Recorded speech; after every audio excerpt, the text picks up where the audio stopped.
This is victory for democracy. A brilliant outing by Nigerians and a win-win situation for both General Muhammadu Buhari and President Goodluck Ebele Jonathan. First, I'd like to congratulate General Muhammadu Buhari,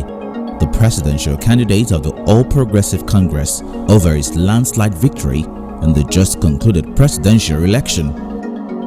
While felicitating with General Buhari on his victory, I must not also fail to quickly add that the real victory belongs to the Nigerian people, whose determination to liberate themselves from the untold hardship and sheer misrule that characterized the 16 years of PDP ignominy in Nigeria is worthy of celebration. In order that the effort of all lovers of democracy at home and within the international community in this regard will not be in vain, I call on General Muhammadu Buhari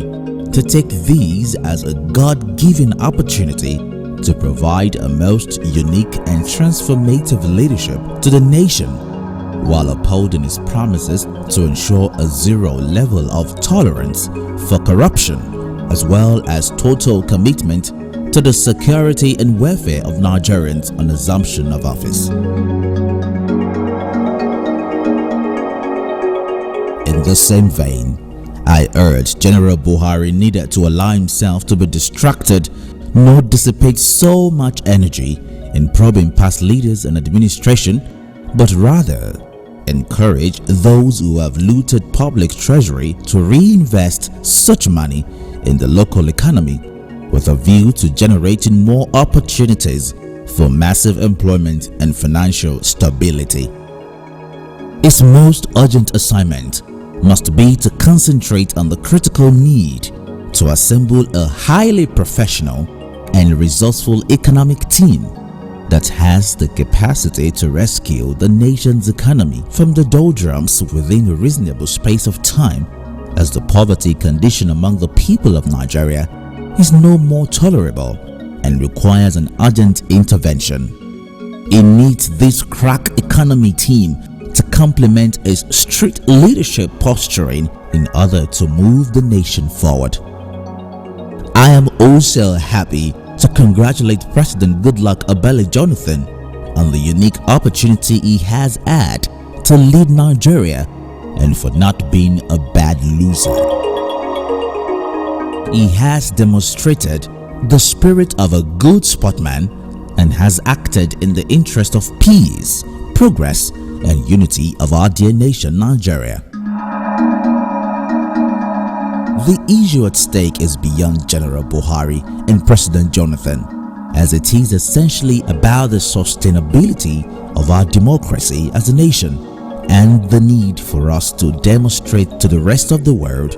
that Nigeria has come of age and has set our foot on the right path in terms of commitment to global best democratic practice standard.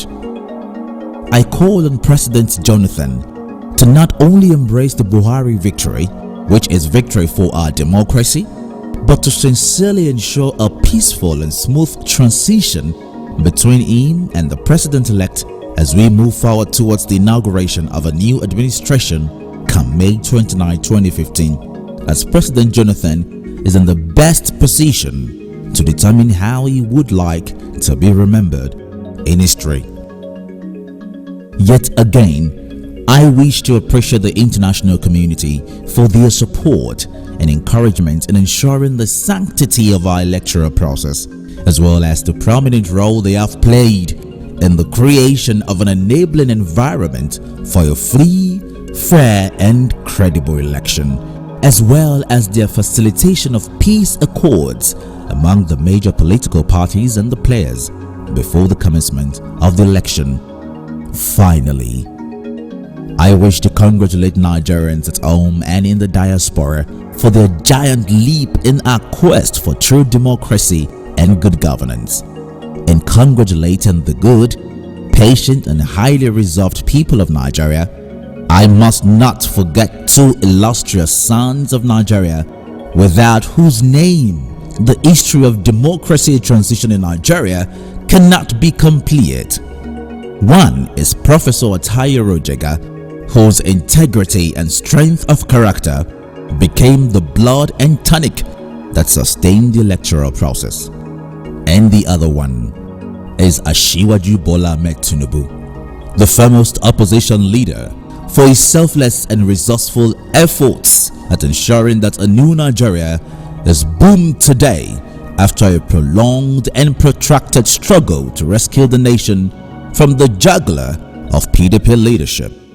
No doubt, both the present and the incoming generation of Nigeria will recognize Tinubu as a moral force that Nigeria has used to galvanize the progressive forces in this country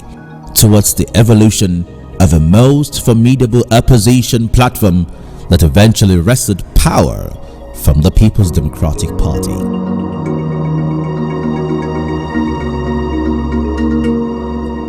Tinubu was once referred as the last man standing when he was the only surviving governor following the so-called electoral tsunami that swept away his counterpart in the southwest geopolitical zone in the 2003 general elections. Tinubu did not only leave progressive legacies of socio-economic transformation in Lagos State, but went back to the trenches to rescue the rest of the southwest geopolitical zone from the PDP between 2003 and 2011 in a tumultuous legal and political battle of heroic dimension. Tinubu has extended the struggle to the frontiers of the nation through his expansive political networking in collaboration with progressive like minds across the country, among whom is General Muhammadu Buhari, the President-elect, Chief John Oyegun, Chief Bisi Akonde, Alhaji Abubakar Atiku, Malam Nasir El-Rufai, Right Honorable Aminu Tambowa, Governor Rabiu Musa Kwankwaso, Governor Rauf Aregbesola, and many other patriots. As I congratulate the Nigerian people for the victory of their collective wishes, determination, efforts, and prayers, and in my sincere hope that a new dawn has just begun in the country, I urge them not to relent at all in their collective resolve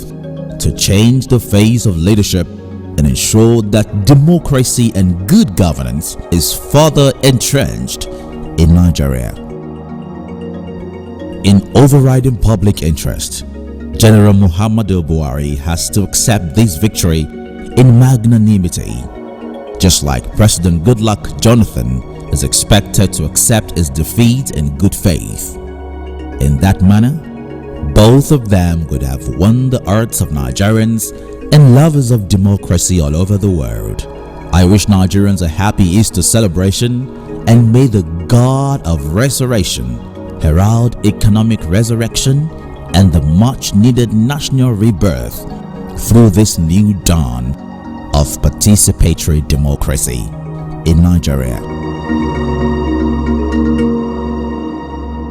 This message is brought to you by Honorable Michael Opayemi Bamidele, Member, House of Representative and Governorship candidate of the Labour Party in the June 21, 2014 gubernatorial election in Ekiti State, Nigeria.